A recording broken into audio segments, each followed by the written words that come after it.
What is up, everybody? Welcome back to another video. In today's video, we are going to be discussing the Detroit Lions head coaching search. It looks like two of the top candidates may be off the market. So who is left? Let's get it started. You know, I got to shout out DoseOfDion, man, because it was actually the first time I went live on YouTube. And, you know, guys don't know DoseOfDion. He put out a lot of good content for the Detroit Lions.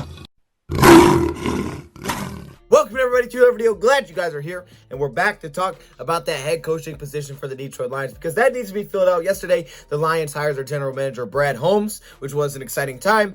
Now they got to find that head coach, and everybody's wondering what direction are they going to go with this because there's not a lot of ties here. Everything seems to be on the table. You got a 41-year-old GM with no experience at the position. It seems like there's so many different ways the Lions could go with this, and it looks like two, well, at least we know one, but two potentially of our top candidates could be off of the board. So let's start with the first one that everybody has been sending me messages, tagging me in post, and that is that Robert Saleh has been hired by the Jets. So when he left without a deal, was it yesterday? Or maybe it was 2 days ago. When he left without a deal, I didn't think he was going to get a deal there. But then we also said, well, wait a minute. This could be him just wanting to interview multiple places just to kind of see his options, because it did seem like the Jets were interested. I mean, you have the guy meet with your CEO. You're probably interested. I'm assuming Robert Saleh was probably thinking, okay, I want to go check out some other places just before I make this decision, just to see what they have to offer. And he probably decided, okay, you know what? After interviewing with Philly, I've decided I'm going to work with you, Jets. Let's do it. Let's make this thing happen. Favorite for the Lions job, I think, by the odds, I think he was the favorite. I also believe that he was going to get the job for a while now. The favorite for the Lions job is off the board. And I know there's a lot of Lions fans that are super upset about this one. I'm sorry. I kind of feel bad a little bit, like now that I'm kind of thinking, because here's my thing. Like, I never, he was never my top guy. So for me, it was like, okay. But for a lot of people, they were really sad about this. So I feel bad. Like, I can't help but feel bad because I see so many fans like, oh, man, like Poppy Saleh. Like, I'm like, ah, man, I feel bad. But no, he is no longer available. So we got to take a look at who else is available. But we may have another candidate that is also not available, and that is the offense coordinator for the Titans, Arthur Smith. See, we said Arthur Smith was coming in for a second interview to be named the first finalist for the job. Well, he canceled that interview. So, yeah, it doesn't look like he's much of a finalist now, unless things don't work out elsewhere. But basically, he canceled that interview as things tend to heat up with the Falcons. So it looks like the Falcons, he may land there. He is the favorite right now for the Atlanta Falcons job at the head coaching position. And when you canceled the Detroit Lions interview, it seems like, okay, you're looking to go a different direction here. So I think he's going to get the head coaching job in Atlanta, which would take down two of probably our top candidates, because I thought Arthur Smith was going to be a top candidate, knowing that he was going to be the first finalist. I think the Lions probably looked at him as potentially a top candidate. But now that he looks like he's going to go elsewhere, now we got to discuss, well, who is left? I mean, what do you have left out there? You got to pick something, right? Who's out there? So let's talk about it. There's actually a lot of names still. There are a lot of names. We're going to talk about the 6 that I think are the most realistic. Then we're going to discuss the college ranks. And then we're finally going to talk about maybe some dark horses, some sleepers, some people that are probably long shots, but are still available, all right? So in no particular order. All right, so let's get right into these candidates. I actually messed up. There's actually 7, not 6. But the first one on here to me is the one that I want more than really anybody that's available. It's someone that I would absolutely jump on. As you can see, is Matt Patricia, the former Lions head coach. Look, all right, this guy knows the organization. He knows the issues, all right? He knows that the Patriot way didn't work, so he'll come back with a different mindset, a different way to do things. I think Matt Patricia would be absolutely perfect here. And, we'd be making history. I mean, hey, does anybody fire their head coach and then hire him again in the same offseason? Like, come on, man. He got his couple weeks off, to relax, to unwind. It was kind of like a nice little vacation for him. Now he gets the opportunity to get back at it and show everybody what they're missing. Matt Patricia, number 1. That's a joke. I'm sorry. If you don't know, that's a joke. It's a joke. I'm just playing. That one is not actually in there. That's why there's only 6. All right. Let's get back to the rest. This is Brandon Staley. Okay, this is the defensive coordinator from the Rams. As much as I don't want to do this, I think he has to be in this because he is the only guy that we know out there that has that clear-cut connection with Brad Holmes. Being the defense coordinator of the Rams, this year they were really good. Now, they weren't bad before he stepped in. They were above average defense, but this year they were basically the best defense in the league. They did a lot of good things with the Rams. I think they have the best scoring defense, and we know the Rams are still in the playoffs. They held Seattle to 20 points. So that's pretty solid. He's only been at DC, I believe, for 1 year, and that's 2020, and that's it. But he is the guy that has the ties with Brad Holmes. So Brad Holmes is going to make this hire. You got to believe that this guy is someone the Lions could be eyeing. However, keep in mind, with the Rams are still in the playoffs. So who knows how long that could take. Lions, if they're willing to wait, he could be one of their top options. So just keep an eye on that. Next up, Dan Campbell. Now, this is the assistant head coach for the New Orleans Saints. He was also a former tight ends coach as well, and he filled in as the interim head coach for the Miami Dolphins for one season. They started 1-3 that season. He filled in. They finished the season at 5-7. Players said they loved him. His approach was very interesting. He was not happy about the fact that they went 6-10. Didn't get a lot of head coaching offers right after that, but a couple years later down the road, he did. He was getting, some traction with some teams, but he went a different style about it. He's all about being super competitive, going at it in practice. The Oklahoma drill is what he's known for very well, and just his personality kind of gave me them Robert Saleh type of vibes. He has a little bit of experience, just a little bit more than what you could say Darrell Bevel has, but he is definitely a top candidate, I believe, and that is Dan Campbell. So those are two. The next one is Marvin Lewis. Now, Marvin Lewis, the former head coach for the Cincinnati Bengals, right now working, I think last season worked with Arizona State. Right? Is that right? Arizona State. Yeah, he worked there, so we kind of just stayed in the coaching genre of things. Not going to get into these ones too much because there's so many names on here. We're kind of flying through these. I know Marvin Lewis, people say 0-7, nope, bad hire. I disagree with that. I think Marvin Lewis, the ability to turn around a franchise, to make them a consistent playoff team. From the Bengals saying that he was completely held back. The playoff losses, their defense was fine. He made the team better defensively, offensively. He's an incredible defensive mind. And the only reason he couldn't win those playoffs games is because his quarterback play was complete garbage. Stafford's quarterback play, even though he hasn't been incredible in the playoffs, hasn't even come close. I mean, he's been so much better than what Andy Dalton and Carson Palmer did for them in the playoffs. So that is Marvin Lewis. Next up, we have Darrell Bevel. Now, Darrell Bevel's got to be mentioned here, right? He's the interim head coach for the Detroit Lions. Apparently, the interview went really well. We don't really know, but Darrell Bevel said he thought that the interview went very well. He's still on the table. He's still an option. I think he's still technically under contract as their offensive coordinator.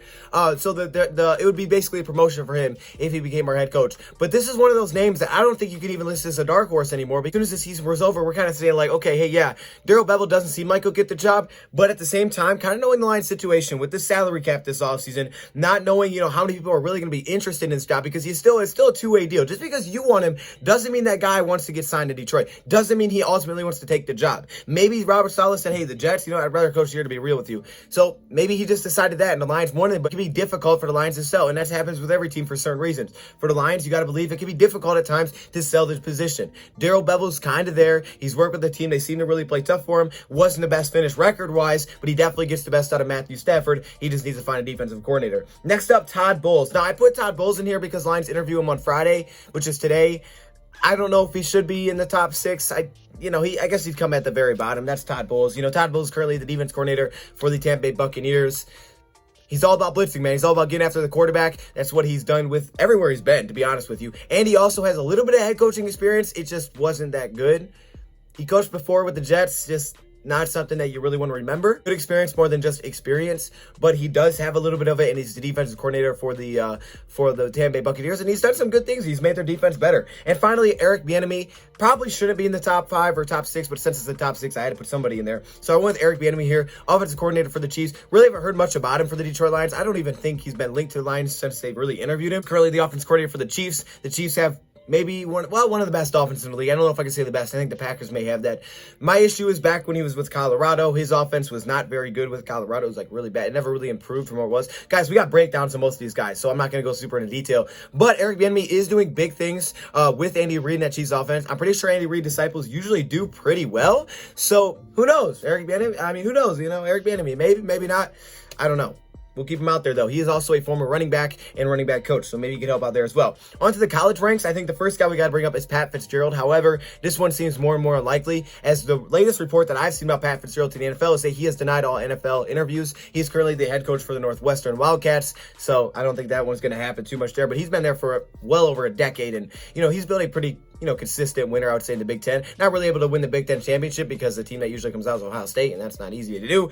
PJ Fleck, who is the coach for Minnesota. However, I haven't heard one thing. I've heard one thing for like 3 weeks about him in the NFL. So again, I don't think this one will happen either. It doesn't seem like there's too much interest there, maybe from either side. And finally, Lincoln Riley. But Lincoln Riley said that, hey, I'm only going to coach this for Dallas, which is wild. Why would you take, why Dallas? Like, really? Dallas? Okay, I mean, I guess it's America's team, I guess. So that's Lincoln Riley. He's the head coach of Oklahoma, and I think he's done good things, but he really didn't take over a mess. He kind of just kept it where it is. But he's done good things, I guess. That's Lincoln Riley. So those are the coaching candidates out of college. Doesn't seem like many of those are super realistic. But now let's go on to to those dark horses, those sleepers, you know, the guys that you're really not thinking of that could potentially be the next head coach. First off, Doug Peterson. He is the former Eagles Philadelphia head coach.